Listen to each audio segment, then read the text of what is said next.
Président de l'Assemblée générale, Mesdames, Messieurs les chefs d'État et de gouvernement, Monsieur le secrétaire général, Madame la secrétaire générale adjointe, Mesdames, Messieurs, distingués invités. Avant tout propos, je voudrais saisir cette tribune pour saluer à nouveau la mémoire de mon compatriote, Amadou Makhtar Mbow, qui vient de nous quitter. Ancien directeur général de l'UNESCO de 1974 à 1987, il fut un homme d'État émérite et un fervent acteur panafricain de la lutte pour les indépendances.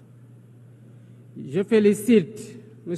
Philomène Yang pour son élection à la présidence de cette Assemblée générale des Nations unies, ainsi que son prédécesseur pour sa contribution à la mise en œuvre de notre agenda commun. À travers vous, je formule mes vœux de succès dans la conduite de nos travaux. Je salue également l'engagement constant du secrétaire général Antonio Guterres, dont les efforts pour promouvoir la paix, la dignité humaine et le multilatéralisme sont plus que jamais nécessaires. Le Sénégal renouvelle son plein soutien à sa mission en ces temps de turbulence mondiale. En prenant la parole aujourd'hui, je suis habité d'une conviction profonde: l'unité dans la diversité est la clé pour garantir le développement durable et la dignité humaine pour tous, partout dans le monde. Ce thème de la présente session, qui guide nos discussions, nous invite à repenser nos responsabilités collectives et à nous assurer que les principes fondamentaux des Nations unies, définis il y a près de 8 décennies, continuent de porter la promesse d'un monde plus juste et plus équitable. Mesdames, Messieurs, nous vivons dans un monde troublé, où les principes de la Charte des Nations unies, qui prônent l'égalité, la justice et le respect des droits humains, sont chaque jour mis en mal. Les conflits s'étendent, les inégalités se creusent et les crises climatiques aggravent la vulnérabilité de millions de personnes à travers le monde. De surcroît, nous assistons à une remise en cause inquiétante du multilatéralisme, à un moment où l'humanité en a le plus besoin. Le monde doit se regarder en face, sans complaisance. Les valeurs que nous avons juré de défendre sont piétinées dans plusieurs régions du globe. Que l'on soit à Gaza, à Tel Aviv, à Dakar ou ailleurs, chaque être humain est porteur de cette égale dignité, une dignité qui transcende les frontières, les cultures et les appartenances religieuses. C'est notre devoir à tous de veiller à ce que cette dignité soit protégée et respectée pour chaque être humain, sans exception. Ce devoir est l'essence même des Nations unies. Pourtant, nous constatons chaque jour que le droit international, ciment de la paix mondiale, est souvent violé. Des résolutions adoptées par cette Assemblée sont ignorées. En tolérant ces violences répétées, nous foulons aux pieds les principes de la Charte des Nations unies et sapons les fondements même de cette maison de la paix.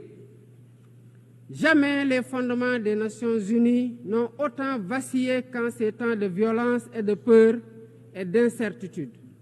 Si nous voulons éloigner le spectre de la guerre et œuvrer à l'avènement d'un monde meilleur, alors il est temps de changer les paradigmes. Il est temps de remettre l'humain au centre de l'agenda international, comme nous y invite le thème de cette session. Monsieur le Président, Mesdames, Messieurs, nous ne voulons plus fermer les yeux sur la tragédie qui se déroule dans le Sahel. Des groupes terroristes sèment la terreur, pillent, tuent les populations civiles innocentes.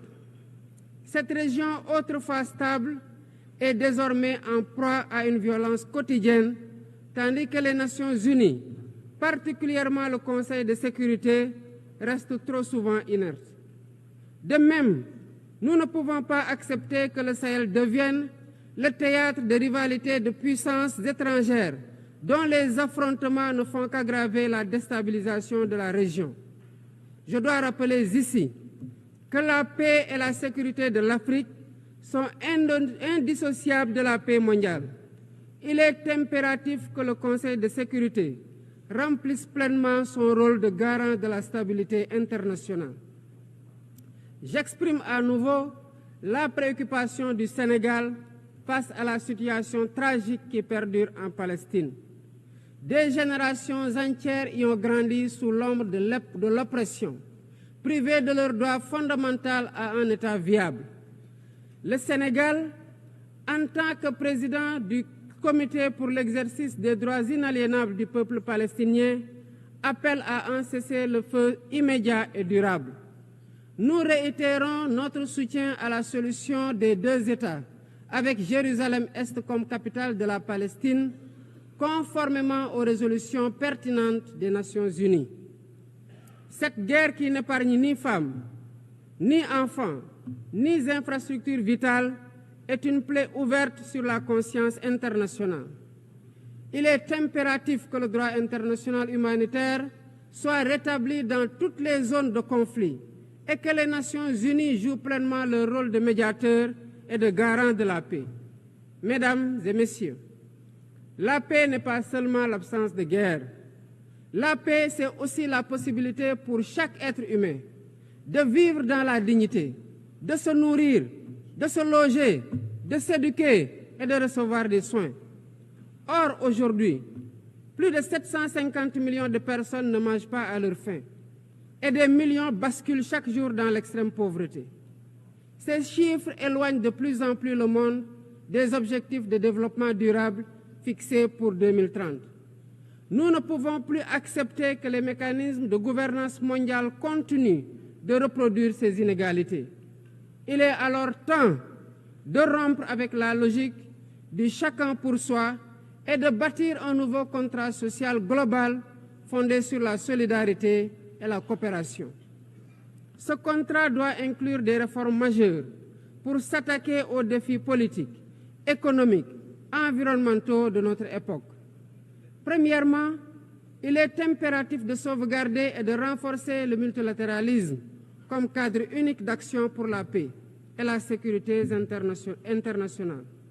Cela passe par une réforme urgente des institutions mondiales, notamment le Conseil de sécurité, le FMI, la Banque mondiale, afin qu'elles soient plus inclusives et qu'elles reflètent les réalités géopolitiques et économiques actuelles. Le continent africain, en particulier, doit avoir une place plus importante dans ces instances de décision. Deuxièmement, il est temps de corriger les injustices économiques qui freinent le développement de nombreux pays du Sud. Le commerce illégal, l'évasion fiscale, les flux financiers illicites et les congés fiscaux abusifs ruinent les pays en développement, notamment en Afrique. Ces injustices doivent être corrigées pour permettre à tous les pays de participer pleinement au commerce mondial et de bénéficier de la croissance économique. Troisièmement, il est essentiel de garantir avec détermination et d'agir avec détermination contre le réchauffement climatique en respectant le principe de responsabilité commune mais différenciée. Les pays industrialisés responsables historiques des émissions massives de gaz à effet de serre doivent intensifier leurs efforts pour financer une transition énergétique juste et équitable qui ne pénalise pas les pays en développement. Nous devons impérativement protéger notre planète sans sacrifier les droits des nations les plus vulnérables à poursuivre leur développement. Quatrièmement, il est nécessaire de rompre avec toute tentative d'imposer des normes civilisationnelles unilatérales. Depuis son indépendance, le Sénégal a toujours défendu l'égale dignité des cultures et des civilisations. Et cette diversité doit continuer à être la base de la coexistence pacifique entre les peuples. Aucune nation ne devrait imposer aux autres ses pratiques ou ses valeurs comme normes universelles. Le respect des différences est le fondement de la stabilité et de la paix dans le monde. Mesdames et messieurs, le Sénégal est fermement engagé dans cette voie. Nous avons choisi de bâtir un État résolument tourné vers le développement durable avec des initiatives ambitieuses dans des domaines tels que les énergies propres, la souveraineté alimentaire et la gouvernance transparente. Mais nous savons que pour réussir, nous avons besoin de l'action collective et de la solidarité internationale. Aucun pays, aussi puissant soit-il, ne peut relever seuls les défis qui menacent l'humanité. Il nous faut donc agir ensemble, unis dans la diversité, pour construire un avenir où la dignité humaine est respectée, où la justice prévaut et où la prospérité est partagée. C'est par la coopération et le respect mutuel que nous surmonterons les crises qui secouent notre monde. Je vous remercie de votre aimable attention.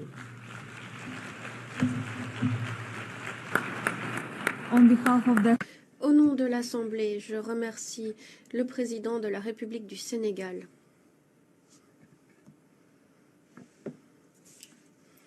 L'Assemblée va écouter l'allocution de son Excellence Sylvanie